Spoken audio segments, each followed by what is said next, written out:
Hello and welcome back to Rock Cycle. Today we've got something very exciting to talk about, and that is Bring Me the Horizon have released their highly anticipated tune, LUDENS. So if you're interested in seeing an unbiased review and reaction, you have come to the right place.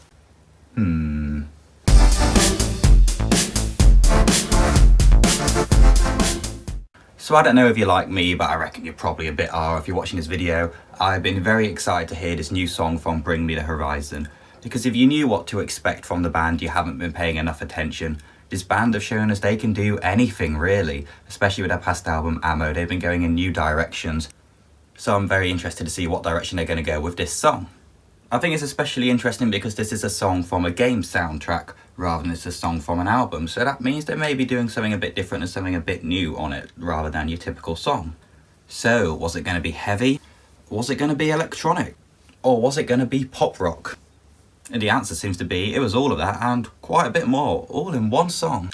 Bring Me the Horizon have never been a band that have been afraid to defy what is expected of them or what is the common convention in music. And yet again with this song they've shown is they're going to go to new places and do things that are very different from your average song. So let's get into the journey this song goes on. We start off with a bit of a distorted noise. I think it's quite similar to the live intro they used to do to Chelsea Smile back in the day when they would play that live. But then that goes into something that's almost pop rock with a bit of an electronic and distorted edge to it, along with catchy vocals to match the pop rock sound. Now when I'm saying pop rock, I'm using this term very loosely. I think it's a whole video in itself which I may do in the future to talk about what is pop rock. This song to fans of Tool, Metallica, Slipknot, that sort of heavy metal, they all call this pop rock, but I reckon your average 1975 Imagine Dragons fan would not call this pop rock. That term already has a lot of debate about it. So really this means it's less heavy and a bit more melodic than their typical heavier songs in the past. But if you're not a fan of that, as this song goes on and progresses, it definitely becomes something a lot heavier. Like that drop after the "Give Me the Break" line is going to create a nasty live mosh pit. We really haven't seen this side of the band, this heavy metalcore sound, for quite a long time.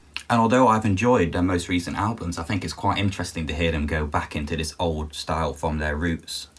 Like that breakdown would be Happily at Home on There Is a Hell or Suicide Season even. And after that the song finishes by progressing back into that pop rock sound again for the final chorus. Now Bring Me the Horizon is a band that have gone on an amazing journey throughout their career. They started off as deathcore and they've now been whatever the heck Ammo was. It had everything on really.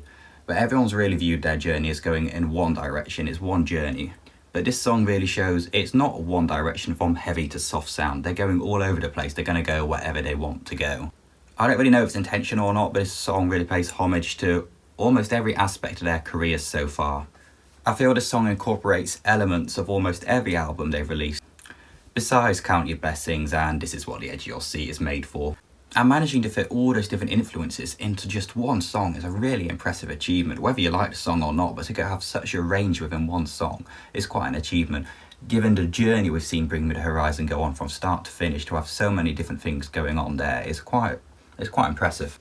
While I wouldn't say this song is their best work, I think it's a great way to introduce someone to the band who doesn't really know them, because it shows a bit of what they're about. It shows everything they've done, or different parts of it, and it really helps summarise the band in quite a great way.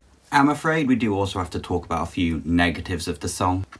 First of all, my biggest pet peeve in this song is the stop and start parts in the electronic breakdown. If you can really call that a breakdown, it kind of is and it kind of isn't. But suddenly stopping and starting a song like that can be used to great effect sometimes. But here I feel this kills the flow and it kills the energy of the song, so it does bug me a bit, and I find that a bit annoying, to be honest, which I hate to say. And I'm not seeming to be the only person that feels that about this song. Also, something I wish they had done is amp up the earlier choruses and the earlier part of the song. One of the things I really loved about this band in the past is that they really designed their music to be played live. That's what they think about while writing it. So really what it comes down to is a lot of their music's written to help hype up the next mosh pit. And we don't really get much opportunity for that in this song until the big breakdown near the end. But unlike their other songs in the past which have been written to be played live, this song's been written for a game, so maybe we'll see them return to that style in the future.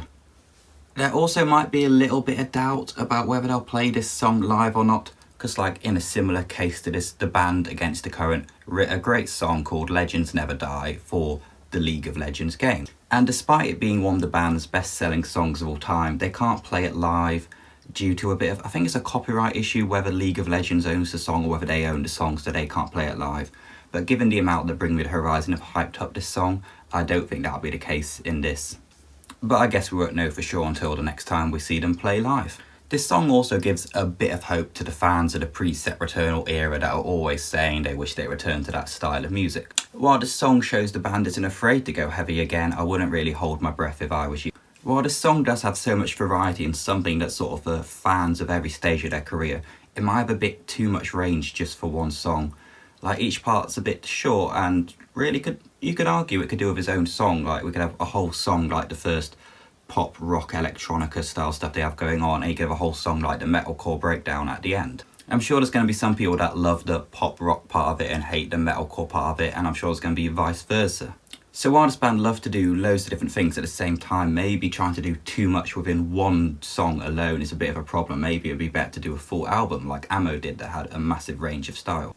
Personally, I really like songs like this that have multiple different things going on within one song. It keeps the song fresh, it keeps it interesting, it keeps you on the edge of your seat the whole way through because you don't know what twists and turns are going to come next. Like, from the first time I listened to Ludens, I thought I knew what the song was about, but every minute or so I suddenly had to look up and be like, what? I didn't see that coming, I wasn't expecting that. So yes, some people are going to like this and some people are going to hate it because of that very complicated styling going into this song. I do think if you've only listened to this song once or twice, it's definitely worth a re-listen. Because me and a few other people, when we first heard this, I've had a bit of a chat to them, we were a bit shocked, we were a bit confused, because so much to process to go on. We just sort of left feeling more confused rather than enjoyment. I mean, we definitely enjoyed it, it was just a bit, we had so much to process, we didn't really know what exactly we thought. But after you give the song a bit of a few more listens and you understand it a lot more, it has this really, really strong potential to grow on you. So overall conclusions, while this song is definitely not for everyone, you can't deny that it is a unique song, it's an interesting song, and it's a song that really grabs your attention. So overall, I'm going to say this is a 4.5 stars out of 5 song. It's great, it has potential to become an instant Bring Me the Horizon classic, although it's not quite perfect and there's a few small, like admittedly very small, but there's a few flaws with this song. So that's what I think about the song, that's my initial reaction and review to it. I'd be really interested to see what you think of the song, please let me know down in the comments. And if you're interested in Bring Me the Horizon and any of these other sorts of things, please click subscribe and like, because I guarantee you will be having plenty more content on the band coming up. Plus quite a few other things that I would say are interesting myself, I guess, but again, I might be a bit biased when I say that. As always, hope you enjoyed and I'll see you in the next video.